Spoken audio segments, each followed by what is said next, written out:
যেই ছাত্র দলের যে ছেলেকে নিয়ে কথা হচ্ছে সে কিনা বন্দুকের ছবি দিয়ে মেশিন প্রস্তুত এইভাবে পোজ দিচ্ছে, কিভাবে বলেন আমরা নিরাপদ থাকবো? এবং এই কথা একটা বিষয় পরিষ্কার করতে চাই, আমাদের দাবি 5টা ছিল না, আমাদের দাবি 6টা ছিল। আমরা 6টা দাবি নিয়েই বলেছিলাম এবং আমাদের যত আলটিমেটাম ছিল সব আলটিমেটাম আসলে 6টা দাবির প্রতিশ্রুতিতেই হয়েছে। এই বিষয়টা পরিষ্কার করা দরকার। প্রথমত আপনারা যারা প্রথম দাবি ছিল ছাত্র রাজনীতির যে ব্যাপারটি, আমরা ছাত্র রাজনীতিটি অর্ডিন্যান্সে নিষিদ্ধ করতে চাই, এই ব্যাপারটা আমরা পরিষ্কার করতে চাই। সুতরাং ছাত্র রাজনীতি কোনো প্রজ্ঞাপন জারি করে নিষিদ্ধ করা হবে, আর বাকি সব রাজনীতিগুলো এটা আগেও করা হয়েছিল, এরপর আমরা দেখেছি বিভিন্নভাবে অপপ্রচেষ্টা করা হয়েছে যেখানে ছাত্র রাজনীতি ঢুকানো। তৃতীয়ত আপনারা বলেছেন বারবার অজ্ঞাতনামা, যেখানে আমরা চিহ্নিত, আমরা পোস্টারে দেখিয়েছি চিহ্নিত করেছি যে এই সন্ত্রাসটা করেছে, সেখানে অজ্ঞাতনামার মতো এই ধরনের জিনিসপাতি যেখানে অনেক ক্ষেত্রে সেগুলোকে বেসলেস ভাবে দেখানো যায়, সেটার কারণ কি সেটা আমাদের প্রশ্ন। সেই অজ্ঞাতনামা মামলা কেন দেওয়া হয়েছে যেখানে আমরা নিজেরা চিহ্নিতকরণ করেছি? এবং তৃতীয়ত যে আপনাদের তদন্ত কমিটির কথা আমরা বারবার বলেছি, সেই তদন্ত কমিটিতে যাতে ছাত্র প্রতিনিধিরা থাকে এবং আমরা যাতে সেই জায়গায় কমিউনিকেট করতে পারি, কারণ আমরা দেখেছি যে যেই সময় আমাদের এই যে হামলাটি হয়েছে সেই সময় আমাদের প্রশাসন থেকে আমরা সহায়তা পাইনি। আমরাও আশঙ্কিত আসলে সেই তদন্তগুলো কিভাবে হবে, সেই কারণে আমরা ছাত্র প্রতিনিধি চাই, সেই বিষয়টা আমাদেরকে পরিষ্কারভাবে করা হয়নি।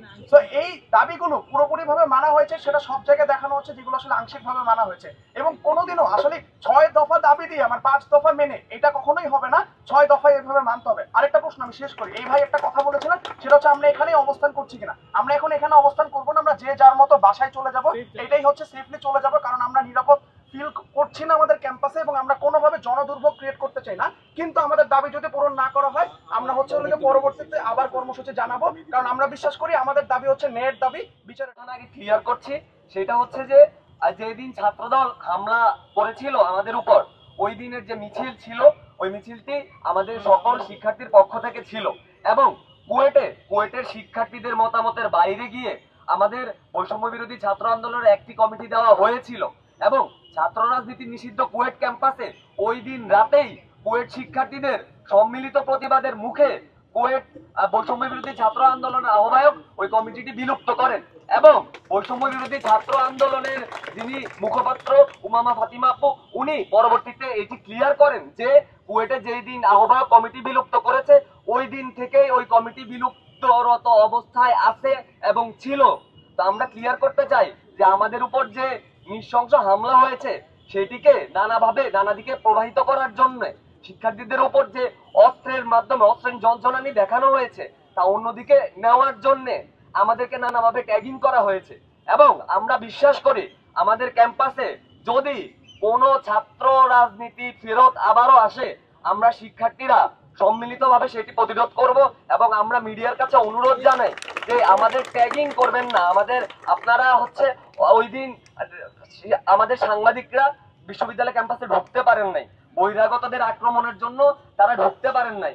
বাইরে থেকে আমাদের সাংবাদিকরা যে সংবাদ সংগ্রহ করেছিলেন সেখানে আমাদের শিক্ষার্থীদের কথা এবং প্রকৃত অবস্থা যায়নি এবং আমরা সাংবাদিকদের পরবর্তীতে ধন্যবাদ জানাই যে এর পরবর্তীতে 4-5 দিন আমরা আন্দোলন করেছি, তারা হচ্ছে আমাদের পক্ষে আমাদের কথাগুলো শুনেছেন, সত্যিকারের যে অবস্থা সেটি তারা জানিয়েছেন এবং বর্তমানে আপনারা দেখতে পাচ্ছেন যে কারা শিক্ষার্থী, কারা দল, কারা বিভিন্ন ধরনের ট্যাগিং এর শিকার হচ্ছে সেটি ওনারা ক্লিয়ার করে সবকিছু রয়েছিল।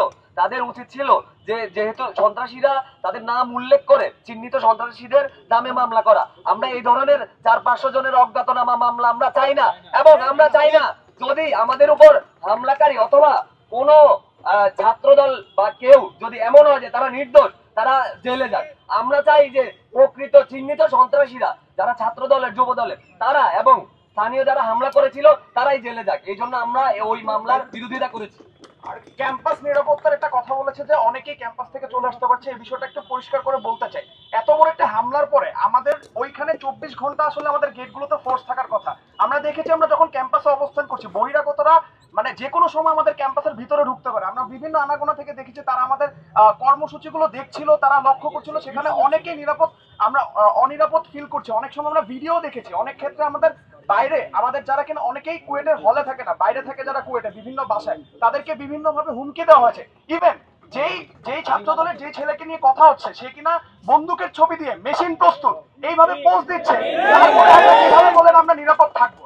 এবং আমি আরেকটা জিনিস পরিষ্কার করতে চাই, সেটি হচ্ছে যে আমরা এখন কিভাবে এসেছি, আমরা প্রশাসনের সাথে কথা বলেছি, প্রশাসন আমাদেরকে প্রতিশ্রুতি দিয়েছে আমাদেরকে পুরোটা রাস্তায় প্রোটেকশন দিয়ে আসবে, এবং এইভাবেই আমাদেরকে প্রোটেকশন দিয়ে আনা হয়, এবং প্রশাসনই আমাদেরকে এভাবে বলেছে যে আমরা এখানে অবস্থান করলে তাদের জন্য ভালো হয়, এবং আমরা সেভাবে সহযোগিতা করেছি।